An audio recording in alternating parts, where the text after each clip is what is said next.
Hi, and welcome along to One Way Football, a one-on-one fan talk. Today, I'm joined here with Adam, who is a long life Wolves fan. His dad's Wolves. I think is most of your family Wolves. Yeah, all my family's Wolves. Granddad, dad, the whole family from as long as I can remember. We're all Wolves. Oh, that's my good. daughter. So Christmas must be actually good at your house because my dad's a Spurs supporter, so we're like wringing each other's necks. Yeah, I can imagine. Yeah. We're Wolves fans, so Christmas is never good because we never win at Christmas. Just before we get into this video is sponsored by Jamaica Inn. It is a bar that is reopening in Puerto Rico, Gran Canaria. So if you are around on a holiday any time of the year, it is in the top level of the Europa Center in Puerto Rico. It's a fantastic little bar if you want to go there and chill out. I don't know if you're going to have entertainment throughout the week or what you're going to be doing there. Yeah, we're going to be doing all sorts, darts tournaments, pool tournaments. We'll have some karaoke, quiz nights.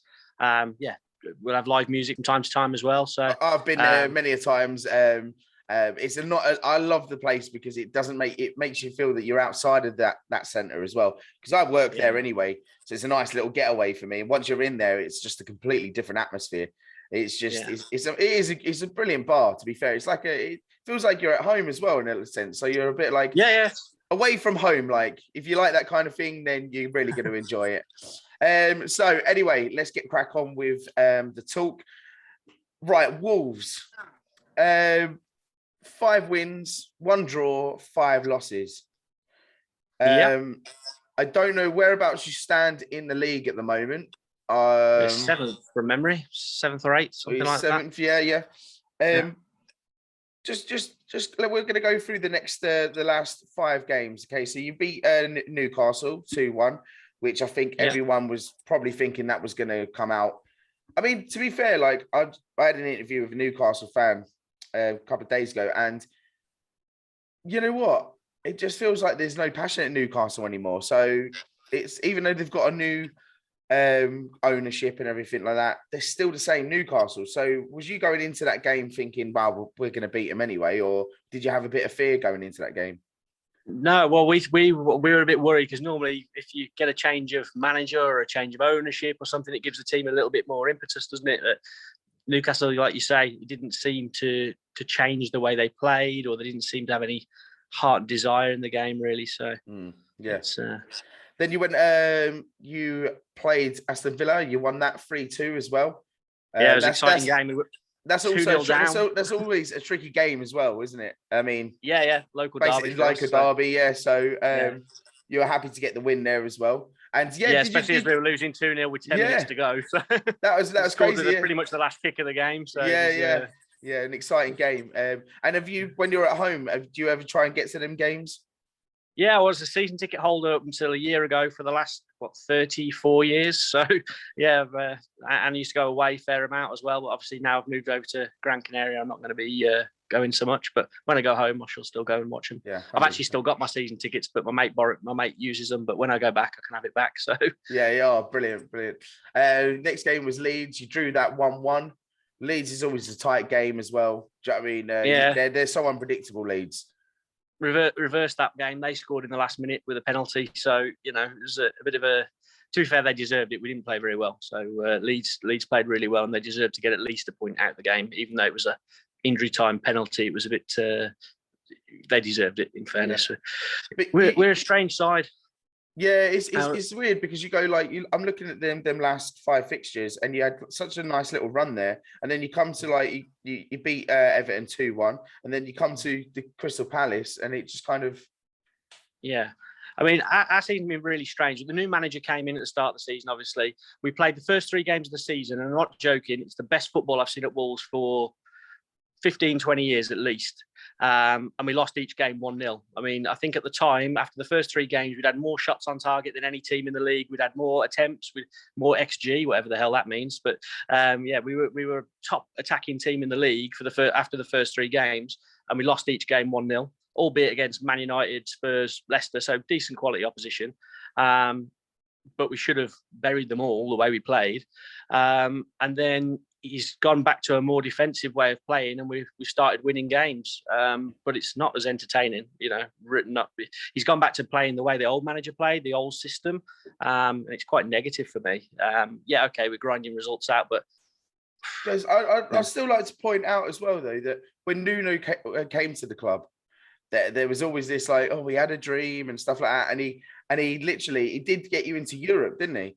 He was brilliant. He was a breath of fresh air when he first came in. The first 3 seasons he was there, he played really good counter-attacking football, at pace, and it was really exciting to watch. And then I think we just got worked out a little bit, and he just then went from counter-attacking football to just defensive football. And it was really, I actually fell asleep in 3 games last season. That's how bad it was. Oh my God. So is Bruno kind of gone back to that kind of system now? The last few games, it seems to have been more negative, less emphasis on attacking football. For me, it's the wrong way to go. The first 3 games of the season, like I said, okay, yes, we lost, but it was a new system for the team. Something for them to get used to. They played really exciting football, and I think over time, if we played like that every week, we're not going to lose that many games over the season. A bit like Leeds did when they first came up. They played really exciting football, and one week they'd win 5-0, the next week they'd lose 5-0. But to be honest, for me, I'd rather watch that and at least see us having a go than just passing the ball around the back 5, and having no shots on target in a game, or 1 shot on target. I think against Palace, like you said, we had 1 shot on target all game. It was pathetic. Yeah. Same against Brentford. It was awful. We lost against them as well. So what can Bruno do in January to change his team around? What do you think you need? Well, you need some steel in midfield to play alongside Neves. Moutinho's brilliant, but him and Neves can't play Neves together. is a quality player. Can I just say that? He's a good absolutely player. Brilliant. Yeah, as is Moutinho, but they can't play together. They don't work together in a 2. If they change the system and add a 3, it might work, but as a 2, they just don't work well together. So he needs somebody alongside him. And if he's injured, Moutinho can come in. I mean, Moutinho's 35, 36 now, so he's not going to go on much longer. I mean, brilliant player, absolutely, probably the best player ever to play in a Wolves shirt. But he's coming to the end of his career now, and it's really seen the end of last season and this season, he hasn't got the legs that he had 2 seasons ago when he first came. Yeah. We need somebody in midfield for sure. If you'd asked me at the start of the season, I'd say we needed a centre half, definitely. But Kilman's come in he wasn't through the youth, but he's a young player that's come. We bought him from non-league football, and he's like a new signing. He's been absolutely brilliant this season. He played maybe 12 or 13 games last season, and every time he looked solid, he looked composed, but for whatever reason Nuno didn't trust him enough to play him regularly. He only came in to fill a spot if somebody was injured or suspended, and there was players playing in the back 3 last season that weren't performing, so we couldn't understand why he wasn't getting games. I like to see the academy players moving through the ranks, because a lot of these managers really do hold them back too much, I think. Do you know what I mean? Yeah. They concentrate too much on what they're getting through the transfer, where really I think some of them should be looking at the future. Absolutely. I hate to talk about Arsenal all the time, but Arsenal as well is a fine example of that. Now there's 2 youth academy players that have come through the ranks and now got caps. Do you know what I mean? That's how it should be. I think that they should rely more on their future at the club and just give them a chance. Because you look at a lot of the under 23s and the under 18s and what have you, they're they're playing good games. They're playing sometimes more interesting games than the actual senior players do. Wolves invested heavily as well in their under 23 side. I mean, really heavily. So hopefully we'll be bearing some fruit from that over the next couple of years. I know we obviously make a lot of money by bringing players in and then sending them out on loan for loan fees and selling them on. I mean, we lost out on Pedro Goncalves. We sold him, we gave him away with just a 50% sell-on clause, but for a free transfer. We made 7 million because he went to Sporting Lisbon for 14 million 2 years later. So we've made some money out of him, but he's now the next Bruno Fernandes, supposedly. He's scoring goals for fun in La Liga and not La Liga, Premier League. Wasn't there I thought I seen an article saying that Wolves are going to try and invest in a new stadium. No, they're expanding their stadium they're expanding to a 50,000 capacity. The Right. problem being we only have a 999-year lease on the property. It's not freehold. So Fosun are an investment group, and they're trying to negotiate to buy the freehold from the council first. Right. But the council don't want to let it go. We have it on a peppercorn rent on the basis that it can only ever be a football ground. And they don't want to let the freehold go just in case that is changed. So if it's sold off for development or whatever. But Fosun don't really want to invest in the ground unless they can own the freehold. I mean, for me, 999 years is as good as freehold anyway, but they're an investment group. They're very successful. They know what they're doing. So you have to respect that. Yeah, 100%. Yeah. Let's go through your next fixtures as well after the international break. Oh my God, what a time after the international break as well to come back and play West Ham. It's going to be a tough one, that. I said after the Liverpool game to a lot of people that I said anyone that gets that fixture now, I think should be worried. Yeah. They're a good side. They've shown what they can do against Liverpool. The only problem is they only have one team. Do you know what I mean? Like they don't have a second team to replace their players. Do you know what I mean? So as long as they can keep their players fit, I think they will get probably top four. I truly think they probably will. But you going into that game, what side would you put out? Because you know what, you when Nuno was there, I don't know what it is with Wolves. You have such a strong connection with Portuguese players, didn't you? I was thinking about this before, and even the managers now. I mean, look, Bruno, he's another Portuguese manager. Well, going through the reason for that is Fosun own a percentage in Gestafe, which is George Mendes' agency.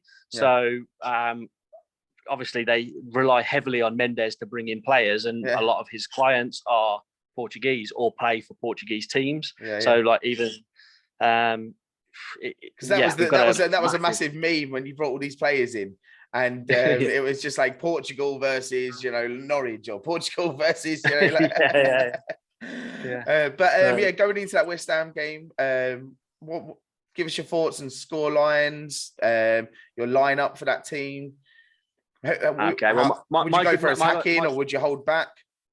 No, we got to attack. For me, Bruno was brought in. They let Nuno go because of his some negative or defensive tactics to bring Bruno into because when he was at Benfica, he played really expansive football, and they brought him in. And like I said at the start of the season, he was doing that. For me, that's the way to go. If he wants to improve the team and move it on, he's got to go for more attacking football. If he goes back into the way Nuno is, it's just going to be a case of you always do what you've always done, you always get what you always got. He's got a group of players that know how to play that system, and it works on time. But it's boring football. If they want to improve and they want to get to that top 5, top 4, European places, they've got to change and they've got to play more attacking football and score more goals. And that's been our problem for the last season and a half.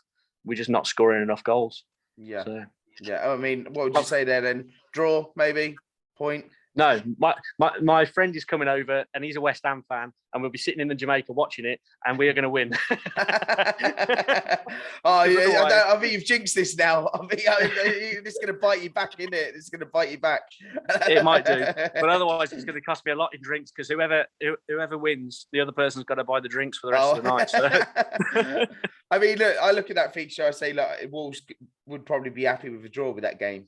Even though you're at home, I mean, home or away, it doesn't really matter these days. It's hard enough as it is now, I think, the league. But a point there. Next game, we've got Norwich versus Wolves. We've got to take 3 there. They've got to take 3. We've got some really, really tough fixtures coming up over the Christmas period, so we've got to take 3 points from that game. I mean, looking at these fixtures here, you've got, say, West Ham, Norwich, Burnley. Probably another 3 points. Another 3 points for that, And then you've got the big one, which is Liverpool, and then Man City directly after that. And then I think we've got somebody like Brighton, and then we've got Arsenal. So see, now even Brighton, it's a hard game. Playing well. Playing well. But I think try and nick your points there, and then 3 games there, because then you, like you say, you've got a hard run. Where do you see yourselves in the table? I think this season, if we can finish in the top 10, we've had a decent season. I'd like to say we'd finish European places. unless he starts to change the system back to how he started, I can't see that happening. We just don't score enough goals in the more defensive system that he's employed the last couple of games. All right. I mean, look, I'm looking at the table right now, yeah, and you're 8th with 16 points. So look, you're 4 points off of 5th. Yeah. So who's to say that you can't get it? You know, no, even if you went into that into the Conference League, at least it's still. Not sure we want to go into that. No one actually wants to. But at the end of the day, look, Spurs supporters now are looking at it and going, "Well, if we win that, it might be a trophy. It's a trophy, isn't it?" Yeah, absolutely. It's a start, anyway. Yeah, absolutely. You know, I if we can push for that top 7, top 8, I'd be very happy with that as a, you know, and have a good cup run, get to a final of a cup. You know, that would also be a good achievement. Are you using Are you in the? Oh, you got the FA Cup to come, obviously. The FA Cup, yeah. No, yeah. We're out the.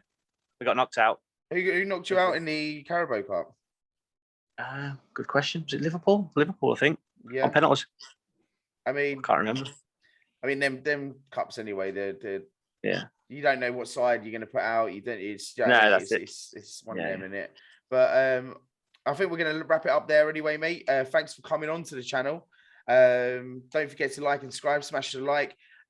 Also, yes, Jamaica Inn, it is reopening tomorrow.